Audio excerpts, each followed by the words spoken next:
Kinasuhan naman sa Ombudsman si DENR Secretary Gina Lopez. Bunso dito ng umano'y pagbaliwala niya sa reklamo ng ilang grupo tungkol sa mga depektibong makina na sumusukat sa polusyon sa hangin. Umaaksyon si Shaila Francisco.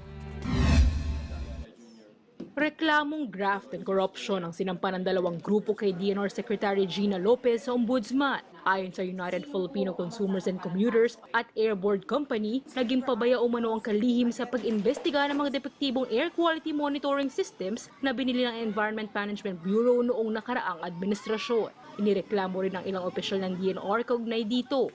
Yung kanyang inaction ay malinaw na ito ay kinokondone, yung mga galaw ng kanyang mga opisyales sa tanggapan na yan. Agosto pa lang daw na idinulog nila ang problema kay Lopez. Gate nila, hindi gumagana ng maayos sa mga nabiling monitoring system na susukat sa air pollution sa bansa. Sa 48 air monitoring systems, 7 o 8 lang daw ang walang depekto. Mabagal din daw sa pagproseso at hindi real-time ang binibigay ng datos ng mga makina. 1 bilyong piso pa raw ang ginastos para dito. Ito'y galing sa buwis ng bayan. Ilang milyong Pilipino nagkakasakit. Hindi naman pwedeng magbigay ng haka-haka lang yung ating mga doktor doon sa mga sinasabi nilang kalagayan ng polusyon. Kinakailan, pinagbabatayan ito ng scientific data at manggagaling yan sa makina. Pero kung yung makina nga ay hindi pa nakakalibrate, ano magiging batayan natin? Isa sa mga epekto ng palpak umanong monitoring system ang nangyari sa mga residente malapit sa isang coal-fired power plant sa Limay, Bataan. Ang sabi po ay makukuha namin ang resulta, ilalabas namin ang resulta makalipas ng 1 linggo. So kung totoong meron tayong mga makina na nariyan, bakit kinakailangan pang maghintay ang mga mamamayang apektado doon sa partikular na lugar na yun ng 1 linggo? Marahil patay na. Yung mga mamamayan ay bago pa lumabas yung mga resulta. Aminado naman si Lopez na may depekto ang mga air quality monitoring system pero ginagawa nito ng paraan. Nilinaw din niya na 306 million lang at hindi 1 bilyong piso ang ginastos simula 1995 sa pagbili ng mga makina. Called for a meeting. What more action do you want? I mean, we called for a meeting. I called, when he came to me, I called, and that was months ago, no? I had a meeting with the top EMB people and put the matter there. And then we had 2 or 3 meetings after. So clearly, I gave the directive. Why will I sack them if there's no evidence? The only evidence I know of is the machine did not give accurate report. But that doesn't mean it's corruption. You will calibrate them. No, we spend so much money, di ba? You can't. We already, it's an asset. So we will just calibrate it to make sure that the data is accurate. And then we need more machines. Tiniyak din ng kalihim na hindi nakukuha ng depektibong gamit. I-audit na rin ng DENR ang air quality monitoring equipment sa bansa para matukoy ang mga gumagana pa. Nagtataka raw si DENR Secretary Gina Lopez kung bakit siya ang sinisisi sa mga umunoy depektibong air monitoring system ng ahensya. Kaugnay ito ng reklamong isinampa sa Ombudsman laban sa kanya at ilang opisyal ng Environment Management Bureau o EMB. Ayon kay Lopez, nabili raw ang mga makinang ito 11 taon na ang nakakaraan kung kailan hindi pa siya ang kalihim. Siya pa nga raw ang nakapunas na mali ang data mula sa mga makina. Agad daw siyang nagpatawag ng pulong nang malaman niya ang problema kaugnay ng mga makina na overpriced din daw pala ng bilhin. Sinampahan ng reklamo kahapon si Lopez dahil sa kawalan umano niya ng aksyon kaugnay ng issue. I'm gonna question the motives of this. Like, parang, how come parang there's a lot of money going around to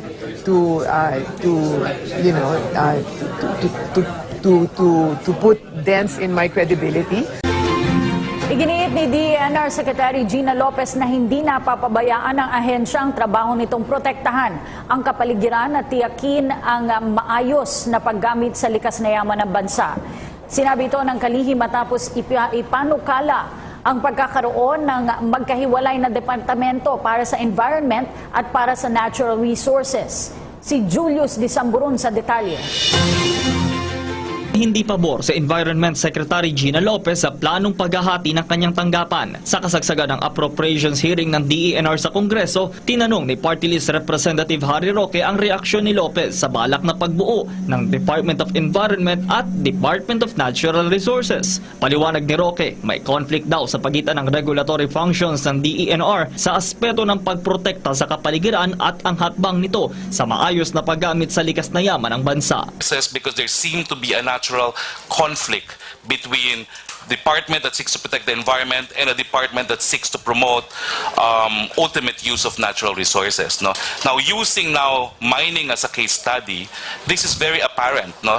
The fact that you have one hand a mandate to protect the environment, on the other hand, the mandate to utilize fully the natural resources of this country for the sake of its citizens. No? Giit pa ni Lopez na hindi napapabayaan ng DENR ang kanilang mandato bukod sa paggawa ng konkretong desisyon laban sa irresponsible mining na nakakasira ng komunidad, nasisiguro din daw nila ang tamang paggamit ng likas na yaman. Halimbawa ang lalawigan ng Nueva Vizcaya na mayaman sa prutas at sa ginto. Resources of the Philippines should be utilized and enjoyed by the people of the Philippines. So it's all about choices. Like you go to an area, for example, by the way, I don't support this stand because this will not allow these choices to be made. If you divide it, then you're saying that whatever happens, we're going to mine anyway. In Nueva Vizcaya, the agricultural land there is amazing, like unbelievably amazing, where they have big dalandans and rambutan and mangosteen, which is my favorite fruit, like unbelievable. Maaari din daw maapektuhan ng nasabing separation of priorities ang iba pang desisyon ng ahensya, partikular ang posibilidad na agrikultura at ecotourism. If you divide it, mining and the use of our natural resources, you don't allow those choices to be made because the truth is that once you choose mining, you don't allow the possibility for agriculture and ecotourism to happen. It's better if we work together. But we can't build an economy based on suffering. We cannot and we must not. Samantala, DENR Secretary Gina Lopez pinangunahan ang isang tree planting activity sa UP Arboretum kaninang umaga. Ang ulat mula kay Marita Muahe.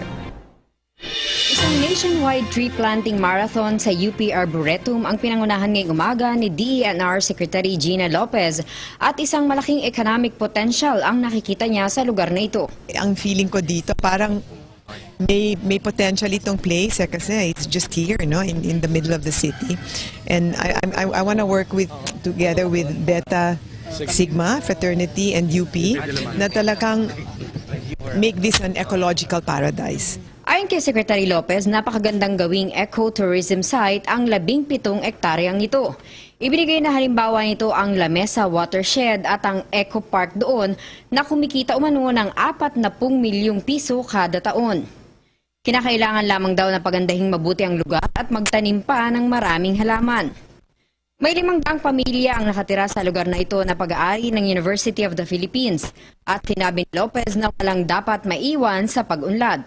Dagdag nito, sakaling mangyari ito ay aangat din ang antas ng pamumuhay ng mga pamilyang nakatira dito. May pondo umano ang DENR na nakalaan para sa UP Arboretum, subalit paulit-ulit na sinabi ng kalihim na hindi niya ibibigay ang pera hanggang wala siyang nakikita ang konkretong plano at programa para dito dahil masasayang lamang daw ang pera pag nagkataon. And I want to create a model of which is an ecological paradise. Renewable energy, good septage, everything renewable, medicinal plants. Okay. Where people from all over the world even, and all over Manila come. It's so near, no? Okay, so people come here, UP makes some money and the community makes money. Yeah, that's the one. They get out of poverty. No drugs, no crime. I mean, just a piece of paradise. Maari din umanong maglagay ng mga classroom dito pati na ang mga community development programs. Kaya umanong gawin ito at hinamon niya ang UP na gumawa ng isang plano o modelo kung paano maipatutupad dito at saka pa lamang siya magpapalabas ng pondo na gagamitin para dito. Sa planong iniisip ni Lopez ay mahalagang kasama sa pag-unlad ang komunidad na nasa lugar na ayon sa kanya ay makakatulong din upang mabawasan ang problema ng kriminalidad at droga sa bansa. Para sa PTV News, ako si Marita Muahe.